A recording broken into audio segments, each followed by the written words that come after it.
It's already October, and I'm sure you've probably been seeing a lot of Halloween merchandise out since last month, so I figured I'll start off the month with a game so bad, it's scary.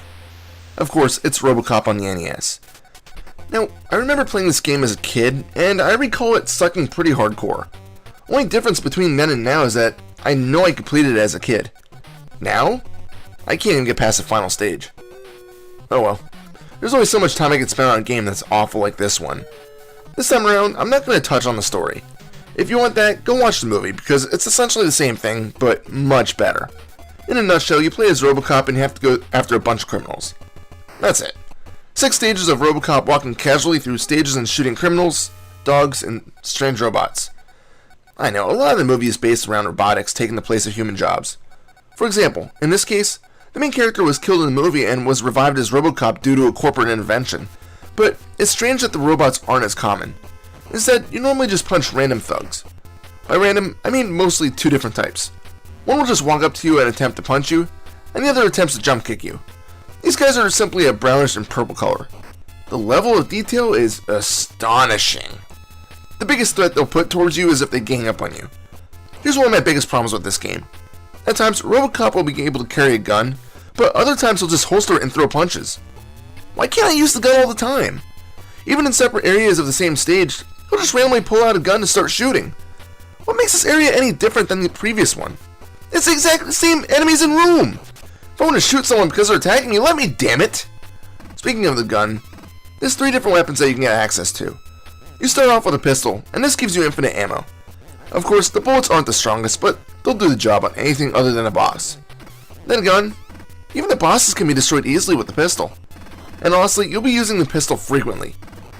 The reason for this is that the other weapons are rare. The submachine gun only gives you 30 bullets at a time, and the maximum is 255. The SMG fires off rounds very quickly, but the range absolutely sucks ass. It makes it almost pointless to use it. And then you come across the beast of a rifle. It can wipe out almost any enemy in one shot, but the catch is that you don't get much ammo for it at all. It's actually best saved for the final boss. So in a nutshell, it's just as useless as the SMG. I guess what I'm saying is, stick with the pistol. In addition to the pistol, you do get access to a punch. It's actually more powerful than the pistol against some enemies. Later on in the game, you'll fight the regular thugs who can now suddenly take 2 shots as opposed to just 1. However, they're still vulnerable to 1 punch. Even so, some enemies can be difficult to hit. Even some of the basic criminals approach quickly. And if there's more than one, you don't have access to a gun, you're going to be taking some damage. Add in the faster dogs and Robocop is going to start wearing some bite marks. Why are there so many dogs? These things are especially hard to hit, since you normally need to crouch to hit them. Some of them you can just remain standing and strike them as they pounce, but others remain running on the ground. Shooting while crouching can be tricky too. Sometimes you'll duck down and instead of shooting straight ahead, Robocop will fire at ground in a diagonal. Well, that's just as useful as shooting a freaking blank. Never hits anything. At one point, you may just well say, fuck it, I'm just walking forward and hitting what I can. Strangely, this strategy does work at times.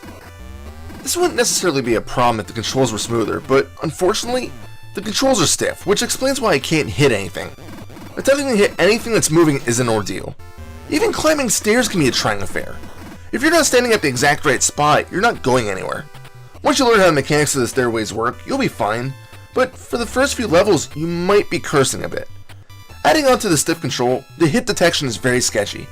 Enemies seem to hit you easily enough, but when it comes to you striking your opponents, it's a toss-up.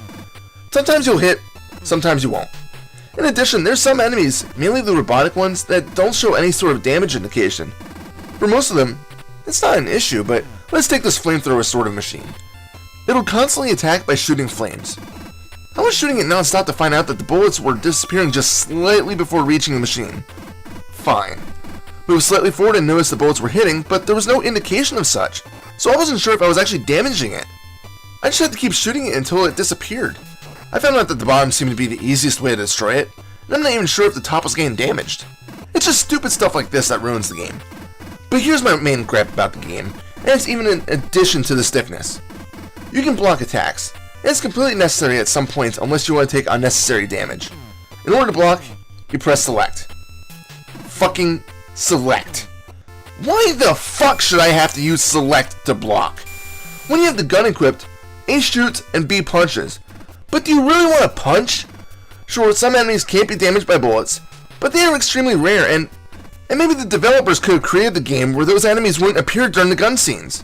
But my gripe is when the gun is holstered, both A and B punch. Why do I need 2 buttons to punch? They should have made B to block and A to attack, regardless on what weapon you're using. Having 2 punch buttons is a complete waste, because using select to block is not ergonomically friendly. It requires taking your left thumb off the directional pad, and now you can't move as quickly if you need to attack in a different direction immediately after you block. It almost makes blocking useless anyway. Also, when you do block, Robocop only deflects the first attack. If he gets attacked again and you don't let go of the select and press it again, he'll take damage anyway. It's such a flawed system that it's not even funny. What makes it suck the most is that some bosses require you to block. The large robot here walks around a bit, and at the end of each path, it fires a huge blast that does severe damage. You could just attempt to fire more bullets than that machine, but it's not worth the risk unless you want to play the long and frustrating level again. There's another boss in the next stage that fires an elephant gun at you while Crane attempts to drop metal beams on you. This guy also runs around a lot and takes quite a few shots. Therefore, you're going to get some major hand pains by blocking, moving, and attempting to line up shots. Fuck! Now, let me move on to one final thing. The HUD. There's more there than what really needs to be. The time and power to the left are important. There are no lives and there are limited continues, although there is an unlimited continues code that you can use to make things slightly easier. Score is a norm for action games. The weapon is important, but does it really need to take up that much space? But what about those functions? For the most part, those are, much like the weapons themselves, useless. Let me explain what each of them supposedly do. The first one is an infrared vision icon. Supposedly, this lights up when there's a wall that can be destroyed, and I've only ever needed to use it once. The fist one tells you if you're going to be able to use your gun or not. Again, not necessary. The radar flash to show that there are hazards nearby in the forms of enemies. Of course, this flash is non-stop. Supposedly, it flashes faster as you approach the boss of the stage. Again, is it really necessary? I wouldn't say so unless you like knowing how close to the boss you are. Finally, the E-Tank over there isn't a nod to Mega Man, but instead just flashes as your time or energy gets low. It also flashes when you take too much damage at one time. Why do I need this when the energy and time meters are right to the left? It's not like the energy meters are in a completely different room in your house. It's not like you're playing the game in your living room and say, huh, how much health do I have? Let me go check my kitchen where I have the separate life meter. In my eyes, none of these meters are really necessary, and therefore are just wasting space. You may as well just do what a lot of old school computer games do and just put the name of the game in that spot. So should you play Robocop? No, just pass. Sure, the graphics aren't bad, and the music isn't terrible, but it's the same repetitive song over and over. The gameplay is just stiff though, and mix in the frustrating block and string mechanics and the game just turns out to be a bore. I mean, shit. The final stage starts with Robocop on a conveyor belt, punching barrels and moving forward an inch at a time. Boring. Just pass with this one, and don't even bat an eye at it. Final score? 4 out of 10. This is Reaper. As always, check me out on Facebook. Facebook.com/ReapersReviews. Happy fragging.